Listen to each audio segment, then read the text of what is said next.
We have a fantastic choir, don't we? And wonderful woodwind ensemble. Thank you.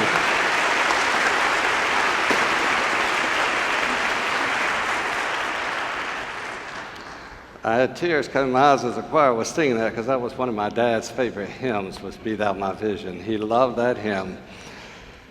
And Nathan, Frank, thank you for all your work, and your mom and dad are sitting right out there. Did you know they were going to be here today? Oh, you didn't tell me ahead of time.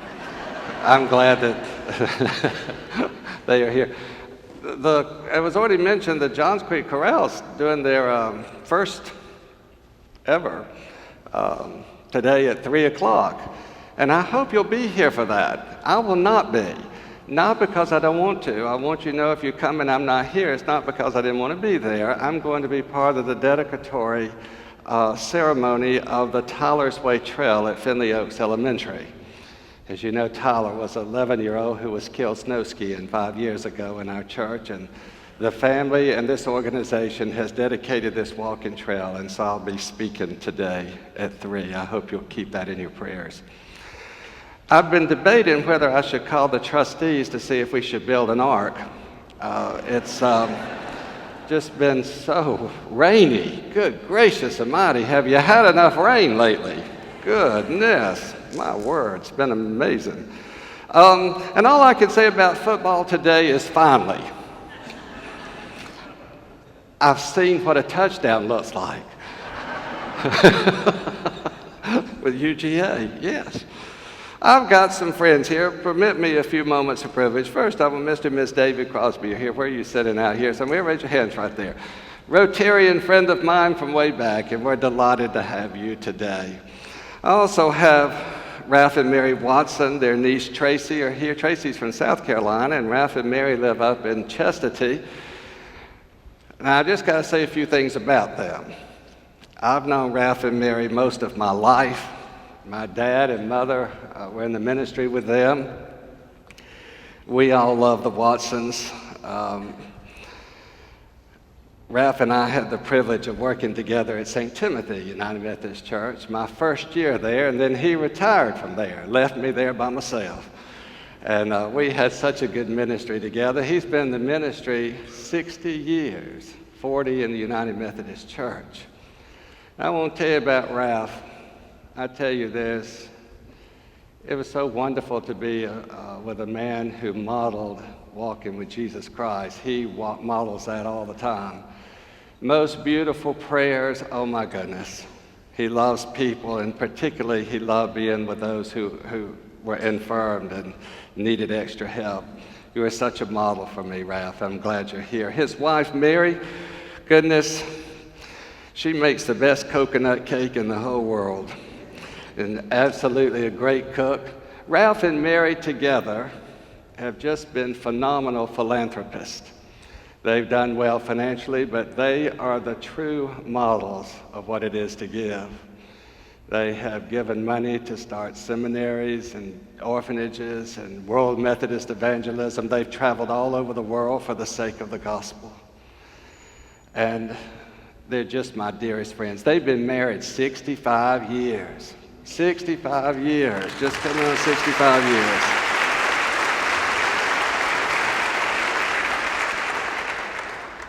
Many of you remember when we had the choir from Russia who came and sang. Mary was responsible for bringing them here. She looked after them.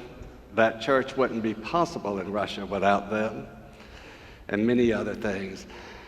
Are you able to stand up back there? I want the congregation to see you. Will you give a hearty and cordial welcome to Ralph and Mary Watson?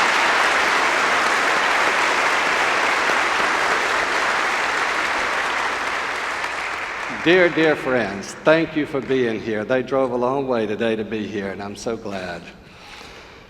Then I know that you read the constant contact that Reverend Jenna Kennedy is leaving us by the end of the year. It's a bittersweet thing for us. It's good for her and sad for us. Jenna is working on her doctorate in the arts of worship. She is going to be the pastor of worship and mission at Dunwoody United Methodist Church beginning January 1st. And she does leave us with a lot of mixed feelings because she loves it here and we love her. We'll have more to say about this since we just found out about it this past week. The Staff Parish Relations Committee meets on Tuesday, and we will have more information. She's not here today because she led the retreat for the children at Camp Glisson over the weekend. Did you read that the city of Johns Creek is listed as the third best city in America to live in? Did y'all see that? They left one thing out, that Johns Creek United Methodist Church is the #1 church in the third best city to live in the United States of America. And I'm not a bit biased by that, not at all, not at all. It is a great place to live. I love you all. I love being in this city and being in this church, and it's good to start our week in worship together. Let's bow in prayer. O eternal God, let the words of my mouth and the meditations of all of our hearts be acceptable in your sight, O Lord, our rock and our Redeemer. Amen. Whenever I'm reading the Bible and I see the word beware, it makes me a bit nervous. It's the same as when I'm driving, usually up in the mountains, and it says, beware of fallen rock. Beware of slippery roads. Beware of downgrade. On the cover of medicines, beware of taking this if you have this, this, or this. You see, when I see the word beware, you know who it's meant for. Me. You. It's meant for each of us. Jesus says, beware of the scribes who like to walk around in their fancy robes and all of these trimmings, but they're secretly devouring widows' homes. Beware of people who act one way but have ulterior motives. Who were the scribes? Let me briefly tell you who the scribes were. The scribes were men of high authority and influence in the state of affairs of government and religion. There were also scribes known as Levites, who were writers of the law. In the book of Jeremiah, the prophet Baruch wrote the words of the Lord. He was a scribe. In the New Testament, the scribes belonged to the sect known as Pharisees, and you know how Jesus got along with the Pharisees, don't you?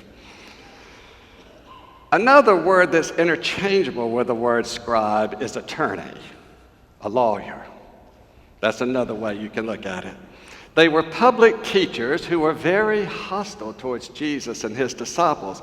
And as I said, they liked to wear long robes and hold their noses high in the air for everybody to think how holy and sanctimonious they were, but they were actually deceiving widows. What they would do when a man died, they would go to the widow under the guise of saying, we're here to counsel you with what to do with what's left behind.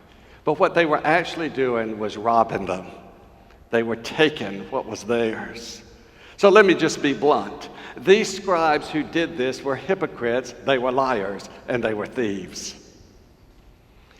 Now, over lunch today, I like to give a topic because you don't have much to talk about, do you, over lunch? Who devours the substance of life from the poor and the vulnerable and the least, the last, and the lost in our culture today? Who are the scribes today? Well, over lunch you might consider people who speak the loudest on their love for children. And yet, they provide the finest sports complexes for our children. And yet, we have the worst public schools in the developed world. Did you know that? Or perhaps we might turn to those who are outraged about immigration, and yet at the same time expect these immigrants to provide us with cheap manual labor. At the same time we want them to do our work for us, we're seeking to get rid of them. I could go on and on, but I want to leave that to your lunchtime conversation. Who are the scribes? Who is Jesus saying beware of? Could it be any of us? Could it be us? It's tragic in our society that there are clergy in churches who use others, manipulate people for their own egos and status. The Roman Catholic Church is still dealing with a sex scandal. They're still paying out millions of dollars for the destruction done by manipulation to those who are vulnerable. There are those who enter the ministry these days not for the sake so much of preaching the gospel or administering the sacraments or visiting the sick and the dying, but to be a celebrity. Look across America and you will notice, as Robin Myers says, that we live in an age of the celebrity cleric. Dressed down but hip as he paces the stage of an auditorium, not even using the correct word, sanctuary, wearing a button-down shirt, not tucked in, rolled up sleeves, black Converse tennis shoes, has a flesh and colored rock star microphone draped over his ear, kind of like this. I'm a rock star. When I wear this, I want to say, do you want me to supersize that or something? Anyway, I'm not used to these things. And it's surrounded by high-tech visuals and thumping music. That is the norm in this country. And it's not all bad. I don't mean to imply that, and neither does Robin Meyer. But it's about marketing to younger, more visual, and less patient people. I had a woman this January who visited the church with a friend, and after the service was over, I hadn't seen this person in a long time, and her friend said, well, I liked your church, but I go to a church where you really feel the Spirit of God. She said, I can dance in my church, and I can shout, and I can scream, and I can clap. And she said, and I just want to leave high. I want to leave high. And I thought to myself, what's happened? What is happening in our nation, around the world, if we think that's the expectation of the church, for everyone to walk out the doors and feel high? My fear is that we're losing our souls. We're losing the purpose of what it means to be the church and how to worship in the first place. And most of all, we've lost the cross of Jesus Christ. My heart weeps over churches who've exchanged the cross for entertainment and celebrity-itis. Now, I want to make a clear distinction about robes.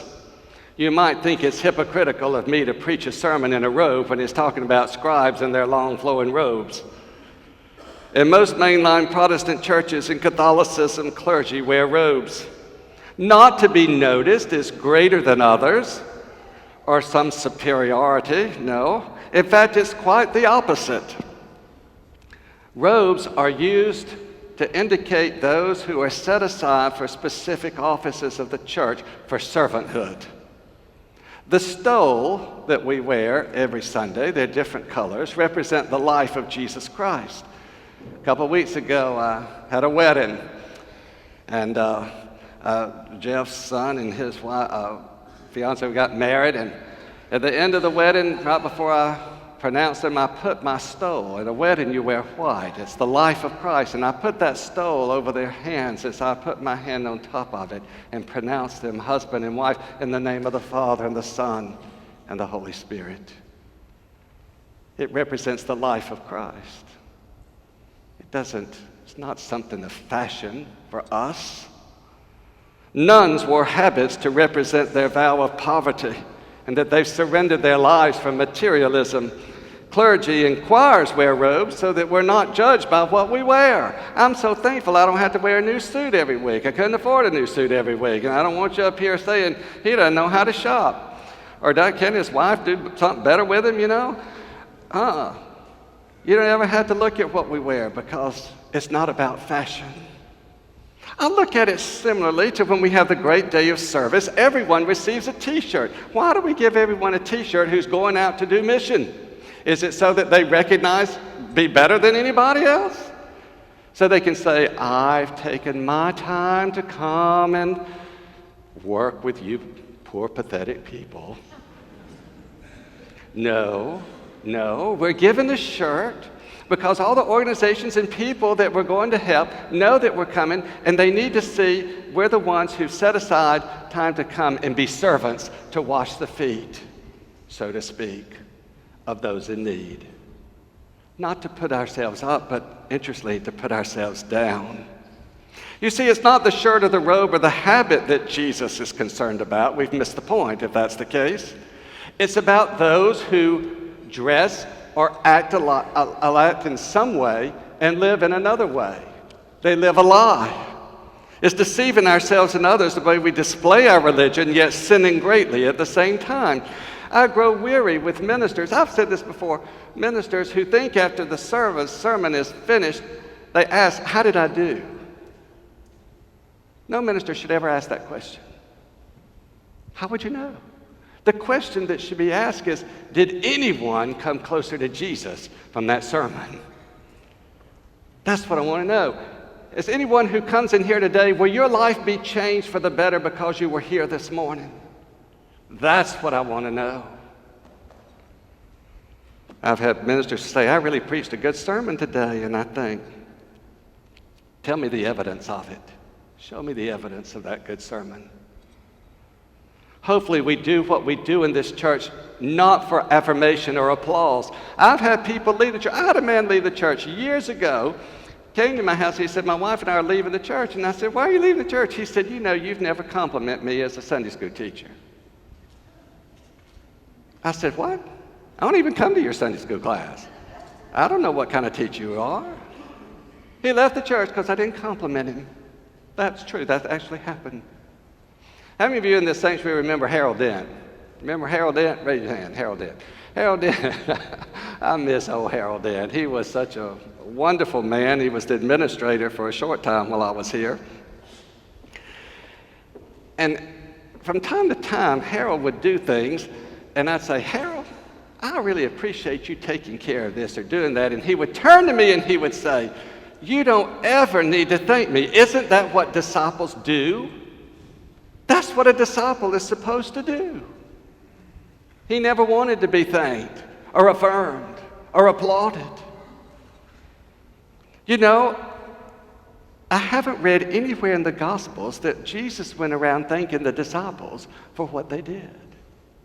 Because everything that we do is for God. It's for God. Today, we give trophies and awards for every little thing under the sun. I'm not against clapping in worship. I don't want you to ever hear that. But what I think we need to be careful with is to understand why we're clapping. Years ago, when we were in the old gym, the gymnasium for worship, we had a children's choir director who brought all the children in, a whole big old altar full of them. And before they sang, she said to the congregation, "Please do not applaud them after they finish singing." She said, "We are trying to teach the children that this is their gift to God. It's not about their performance." And I like that.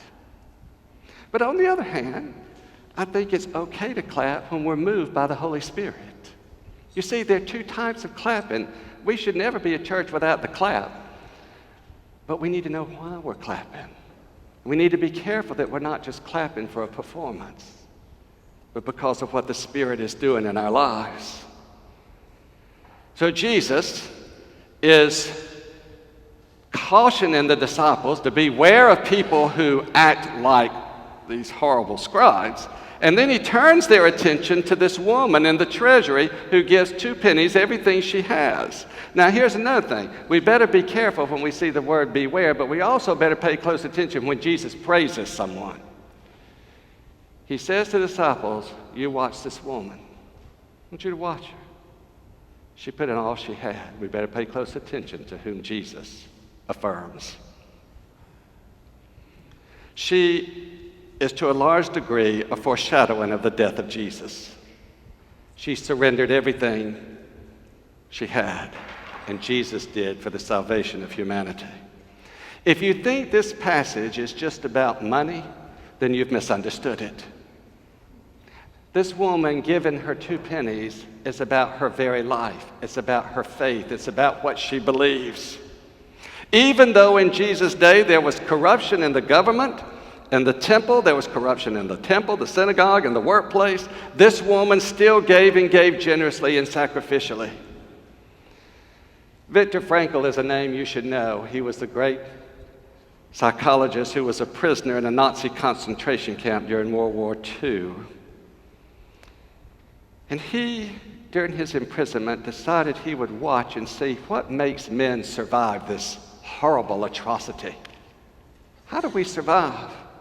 And he discovered that those men who could not accept what was happening to them, who could not make their present suffering fit with their faith, who could not find its meaning in their worldview, they despaired, lost hope, gave up, and died.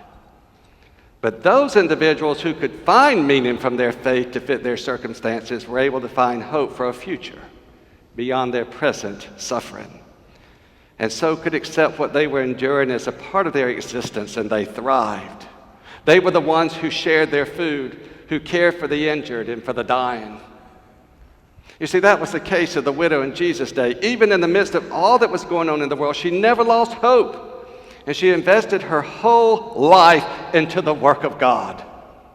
It's about her whole life, not just her money. It's about her everything surrendering to God. I don't talk about my grandchildren much anymore, so I thought I better throw in a grandchild story here. Our little 6-year-old granddaughter, Georgia, is in kindergarten now, going on sophomore in high school. She just knows it all. Well, her parents, they have a little store there, and occasionally they will give her a quarter. I don't know what you can buy for a quarter, but they'll give her a quarter to take to school. And for 2 or 3 days, they've asked her from time to time, what have you bought with your quarter? And what Georgia's been doing, there's a little girl in that class who's had a hard time adjusting to kindergarten, and she cries. And to make her feel better, Georgia gives her her quarter. Isn't that wonderful? This little girl's rich. But anyway, Meredith found the family and said, oh, my heavenly days. But anyway, you're trying to help this little girl. She gave her everything she had. And I thought, I like that. I hope she will learn to give her all to God and others. I read this week of a black woman from Africa. She came to the United States from Africa, and she was getting older and struggling financially and physically, but every week she gave her meager tithe to the church. One day her preacher was visiting to her, and she said she hadn't been to church in several weeks, and she handed him her tithe. And he looked at it and he said, why don't you keep this for yourself? You can barely make ends meet. And she got mad at the pastor, and she said, you know I can't do that. That's God's money. You take it and give it to the church. Well, they got to talking about things, and he said, you haven't been able to get out in a while. What have you missed the most since you've been infirmed? And she said, I have to tell you, I've missed the taste of a hamburger. And the pastor said, when you get feeling better, I'm going to take you to get a hamburger. So he picked her up one afternoon, took her to a gourmet hamburger place, and they had the fries and all the trimmings and everything, and she ate the fries and the slaw and the hot peppers. But she wrapped up her hamburger. She said, I can't eat all of this at one time, and this is what I've looked so forward to. I'm going to take you home and eat it tonight, and I'm just going to treasure every bite. Pastor, you don't have time to sit with me and while I devour every bite of this, because I'm going to take a lot of time. They walked out of the restaurant, and there was a man with a sign that said homeless. And she went over to him. She said, when's the last time you've had a decent meal? He said, it's been days. And without hesitation, she gave him the hamburger. She died a couple of months later and gave her meager estate to her church. You see, what it all boils down to is what Mother Teresa said. Mother Teresa said, you will never know that Jesus is all you need until Jesus is all you have. How many of us have left the church in our wills? Now, the reason I ask you that is because I want to know, how much do you trust the church? How many of us really trust the work of the church of Jesus Christ? How many of us are really deceiving ourselves into thinking we're doing all we can do? There are too many people who make excuses. And what their excuses do, they become their lies, actually, but they come to believe them, and they become victims. It's like, I'm too much of a victim to do it. Well, I can't work and give my time to the church. I'm just too busy raising my children and going to all their events. I'm just too busy to work for the church. Poor me. Why, I can't give to the church. I'm too busy trying to save for my children's education. There's just not much left. We become victims, don't we? Do you hear the victim mentality in that statement? I close with this. You will realize how many years ago this true story took place when I tell you that the IRS audited a man who made $5,000 a year, and he gave $624 to his church. He was within the legal limit according to the IRS, but it seemed suspicious. So the agent went to visit this man. When he knocked on, went in the door, the agent sat down. The man was not nervous or upset or anything, and the agent said, "Can you prove your giving?" The man said, "Absolutely." He went to a drawer and handed the IRS agent all of his receipts from the church. He looked at all of them and he said, "Well, you know, we have to check these deductions that seem unusually high. So I'm sorry we had to come out and do this, but, you know, it did seem unusually high." And as he was leaving the man's house, the man being audited invited the IRS man to his church. And the IRS agent said, "Well, I appreciate that, but I belong to the church."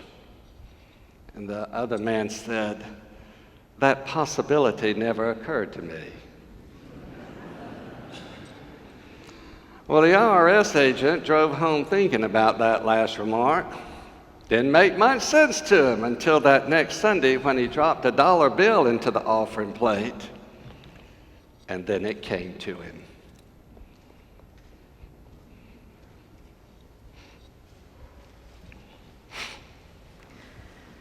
The doors of Johns Creek United Methodist Church are now open for all who wish